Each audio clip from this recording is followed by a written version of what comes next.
Bom dia, um maravilhoso dia para você. Seja muito bem-vindo ao nosso canal. Para você que está chegando aqui agora, meu nome é Jéssica Cerqueira. Estou aqui para semear boas sementes na sua vida através da palavra. Numa jornada onde temos lido diariamente a palavra do Senhor, de segunda a sábado. Se inscreva no canal, compartilhe esse vídeo com alguém que você ama e bora juntos semear boas sementes. Hoje é o nosso 51º dia. Pai querido, Pai amado, muito obrigado, Senhor Jesus, porque até aqui o Senhor tem nos sustentado, nos guardado e nos protegido. Senhor Jesus, abençoe essa vida do outro lado, Senhor, dessa telinha. Cubra ela, Senhor, com a tua graça, Senhor, que essa palavra cada dia mais fale com ela, Senhor Jesus, que ela tenha clareza, que ela tenha entendimento, discernimento em tudo aquilo que o Senhor tem para nos mostrar, para nos falar. É o que eu te peço, Senhor, hoje. Obrigada, Senhor, porque completamos aqui, Senhor, 50 dias e mais um lendo a tua palavra. E eu estou imensamente grata, Senhor, nessa jornada.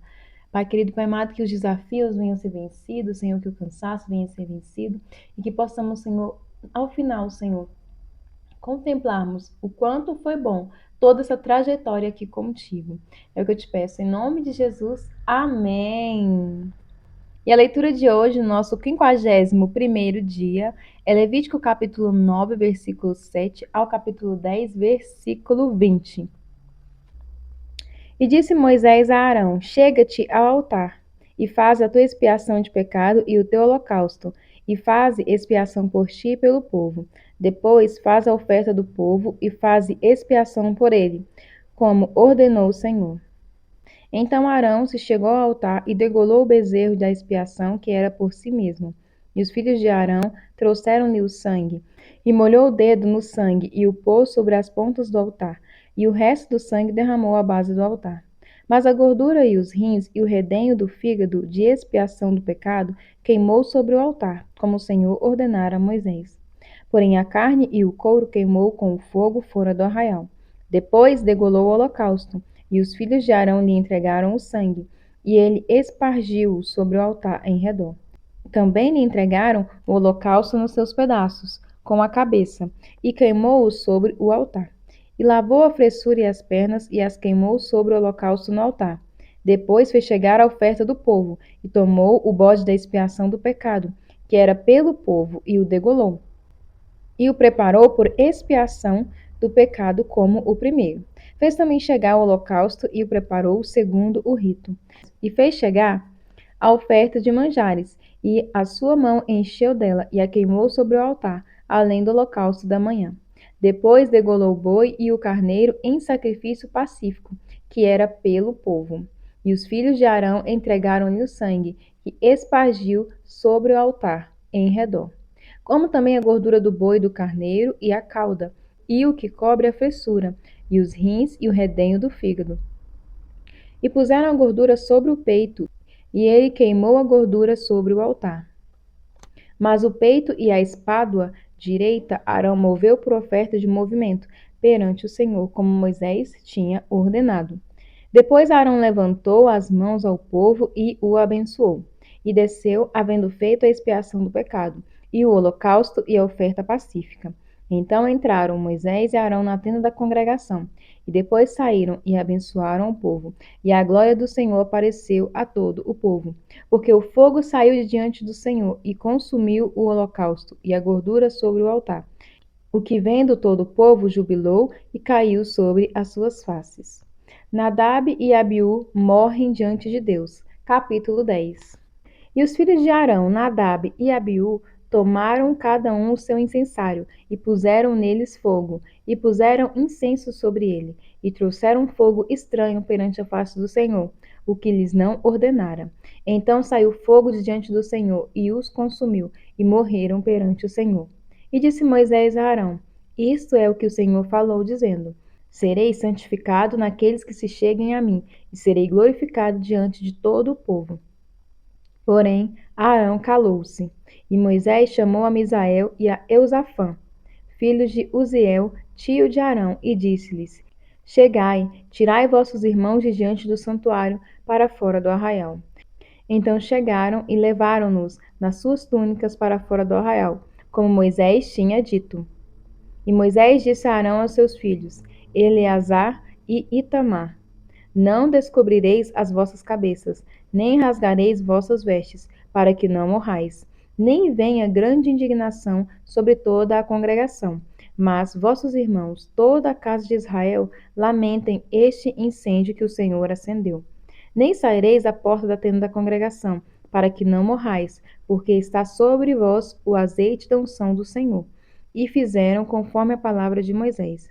E falou o Senhor a Arão, dizendo: Vinho ou bebida forte, tu e teus filhos contigo não bebereis, quando entrardes na tenda da congregação, para que não morrais. Estatuto perpétuo será isso entre as vossas gerações, para fazer diferença entre o que é santo e o profano, e entre o imundo e o limpo, e para ensinar aos filhos de Israel todos os estatutos que o Senhor lhes tem falado pela mão de Moisés.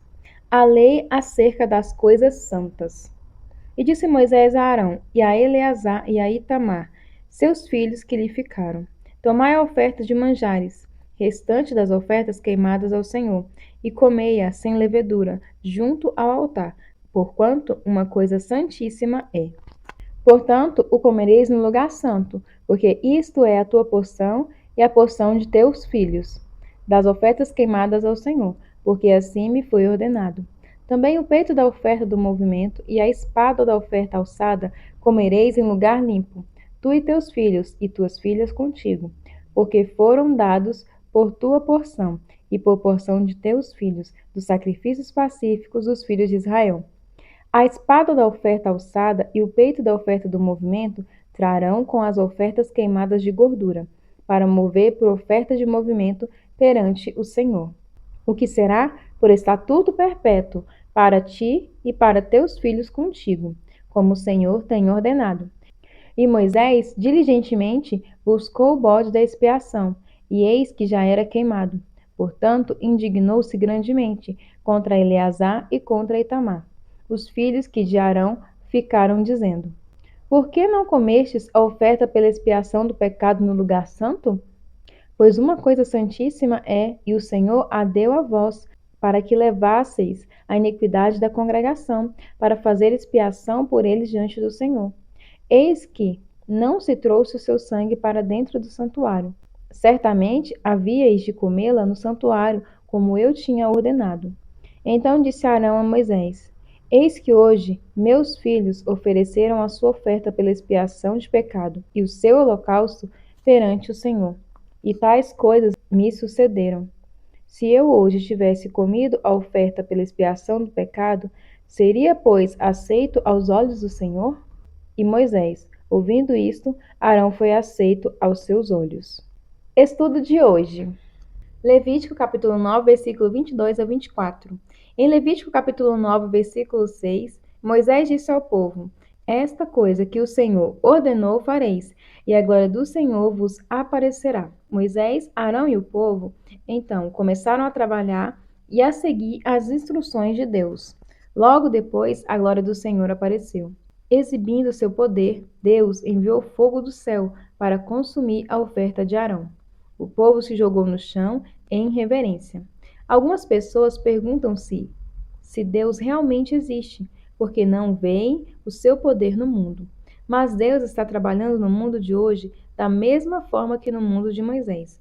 Em vez de demonstrações espetaculares de seu poder, ele muitas das vezes age para mudar o mundo por meio do trabalho de seu povo. Muitas vezes esperamos atos gloriosos de Deus, sem seguir suas instruções, mas a obediência ao Senhor é mais do que apenas seguir algumas regras que ele criou. Obedecer é trabalhar em cumprir a vontade de Deus para o mundo. É mais do que fazer o que é certo, é viver como se Deus já houvesse resgatado integralmente todo o mundo. Você está esperando por um ato poderoso de Deus? Talvez a sua obediência seja a obra de Deus no mundo. Marcos capítulo 4, versículo 26 ao capítulo 5, versículo 20. A parábola da semente. O reino de Deus é semelhante a um homem que lança a semente sobre a terra noite e dia, e estando ele dormindo ou acordado, a semente germina e cresce, embora ele não saiba como. A terra por si própria produz o grão, Primeiro o talo, depois a espiga, e então o grão cheio na espiga. Logo que o grão fica maduro, o homem lhe passa a foice, porque chegou a colheita. A parábola dos grãos de mostarda. Novamente ele disse: Com quem compararemos o reino de Deus? Que parábola usaremos para descrevê-lo? É como um grão de mostarda, que é a menor semente que se planta na terra. No entanto, uma vez plantado, cresce e se torna uma das maiores plantas, com ramos tão grandes que as aves do céu podem abrigar-se à sua sombra. Com muitas parábolas semelhantes, Jesus anunciava a palavra, tanto quanto podiam receber. Não lhes dizia nada sem usar alguma parábola. E quando, porém, estava a sós com seus discípulos, explicava-lhes tudo. Jesus acalma a tempestade. E naquele dia, ao anoitecer, disse ele a seus discípulos: Vamos para o outro lado. Deixando a multidão, eles o levaram no barco, assim como estava. Outros barcos também o acompanhavam.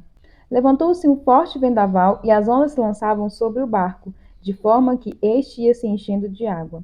Jesus estava na popa, dormindo com a cabeça sobre um travesseiro. Os discípulos o acordaram e clamaram: Mestre, não te importa que morramos? Ele se levantou, repreendeu o vento e disse ao mar: Aquiete-se, acalme-se. O vento se aquietou e fez-se completa bonança. Então perguntou aos seus discípulos: Por que vocês estão com tanto medo? Ainda não têm fé? Eles estavam apavorados e perguntavam uns aos outros: Quem é este que até o vento e o mar lhe obedecem? A cura de um endemoniado, capítulo 5. Eles atravessaram o mar e foram para a região dos Gerazenos. Quando Jesus desembarcou, um homem com espírito imundo veio dos sepulcros ao seu encontro. Esse homem vivia nos sepulcros e ninguém conseguia prendê-lo, nem mesmo com correntes, pois muitas vezes lhe haviam sido acorrentado pés e mãos, mas ele arrebentara as correntes e quebrara os ferros de seus pés. Ninguém era suficientemente forte para dominá-lo. Noite e dia ele andava gritando e cortando-se com pedra entre os sepulcros e nas colinas. E quando ele viu Jesus de longe, correu e prostou-se diante dele e gritou em alta voz: Que queres comigo, Jesus, filho do Deus Altíssimo? Rogo-te, por Deus, que não me atormentes. Jesus ia atormentar ele. Pois Jesus lhe tinha dito: Saia deste homem, espírito imundo. Então Jesus lhe perguntou: Qual é o seu nome? Meu nome é Legião, respondeu ele, porque somos muitos. E implorava Jesus com insistência que não os mandassem sair daquela região. Uma grande manada de porcos estava pastando numa colina próxima, e os demônios imploraram a Jesus: Manda-nos para os porcos para que entremos neles. Ele lhes deu permissão, e os espíritos imundos saíram e entraram nos porcos. A manada de cerca de 2.000 porcos atirou-se precipício abaixo, em direção ao mar, e nele se afogou. 2.000 porcos, gente. Era uma legião. Você parou pra pensar? Se cada um entrou em um porco, Deus é mais. Os que cuidavam dos porcos fugiram e contaram esses fatos na cidade e nos campos, e o povo foi ver o que havia acontecido.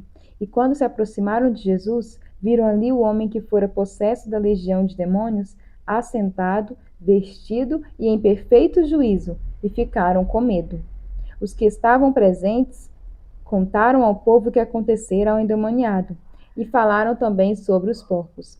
Então o povo começou a suplicar a Jesus que saísse do território deles. E quando Jesus estava entrando no barco, o homem que estivera endemoniado suplicava-lhe que o deixasse ir com ele. Jesus não o permitiu, mas disse: Vá para casa, para sua família, e anuncie-lhes quanto o Senhor fez por você e como teve misericórdia de você. Então aquele homem se foi e começou a anunciar em Decápolis o quanto Jesus tinha feito por ele, e todos ficavam admirados. Uau! Estudo de hoje, Marcos capítulo 5, versículo 7. Por que você está interferindo? Perguntou o demônio com medo, em defesa e rebelião contra Deus. A possessão demoníaca pode ser rara hoje em dia, mas muitas pessoas respondem a Deus com sentimentos semelhantes. Por que você está interferindo em minha vida? Contudo, veja como Jesus transformou o homem que estava possuído pelo demônio. Antes de Cristo vir, ele morava em caverna com cadáveres, sendo constantemente detido à força e ferindo-se com pedras afiadas. Mas quando Jesus saiu, o homem estava assentado, vestido e em perfeito juízo. Em Marcos capítulo 5, versículo 15. A presença e a ação de Jesus traz paz e bênção. Não há violência, a dor ou morte. Mesmo assim, depois de tudo isso, o povo queria que Jesus se retirasse. As pessoas estavam basicamente dizendo o mesmo que os demônios: Jesus, vá embora e pare de interferir. Marcos capítulo 5, versículo 17. E depois de um milagre maravilhoso que salvou a vida de um homem, queriam livrar-se de Jesus em vez de desistir de sua renda e segurança.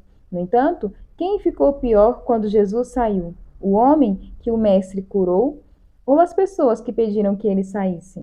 Jesus está interferindo em seu rendimento, em sua segurança ou em suas esperanças? Sua presença e ação fazem valer a inconveniência para você? Orando Salmos. Hoje, ore por justiça na vida dos justos. Dedique-os aos cuidados do Senhor. Ore por justiça contra os maus, que prejudicam os demais. Dedique-os ao escrutínio do Senhor. Salmo capítulo 37, versículo 30 ao versículo 40. A boca do justo fala da sabedoria. A sua língua fala do que é reto. A lei de Deus está em seu coração, e os seus passos não resvalarão. O ímpio espreita o justo e procura matá-lo. O Senhor não deixará em suas mãos, nem o condenará quando for julgado. Espera no Senhor e guarda o seu caminho, e te exaltará para herdares a terra. Tu o verás quando os ímpios forem desarraigados. Vi o ímpio com grande poder espalhar-se como a árvore verde na terra natal. Mas passou e já não é. Procurei-o, mas não se pôde encontrar. Nota o homem sincero e considera o que é reto, porque o futuro desse homem será de paz. Quanto aos transgressores, serão a uma destruídos, e as relíquias dos ímpios todas perecerão. Mas a salvação dos justos vem do Senhor. Ele é a sua fortaleza no tempo da angústia. O Senhor os ajudará e os livrará. Ele os livrará dos ímpios e os salvará, porquanto confiam nele. Provérbios capítulo 10, versículos 6 e 7. As bênçãos coroam a cabeça dos justos, mas a boca dos ímpios abriga a violência. A memória deixada pelos justos será uma bênção, mas o nome dos ímpios apodrecerá. E essa foi mais uma leitura do dia de hoje. Nós estamos aqui completando hoje 51 dias, lendo a palavra do Senhor. Que o Senhor abençoe grandemente o seu dia, sua noite, independente do horário que você está assistindo esse vídeo. Lembre-se de curtir e compartilhar também esse conteúdo para juntos semearmos boas sementes. Que o Senhor abençoe você e até amanhã.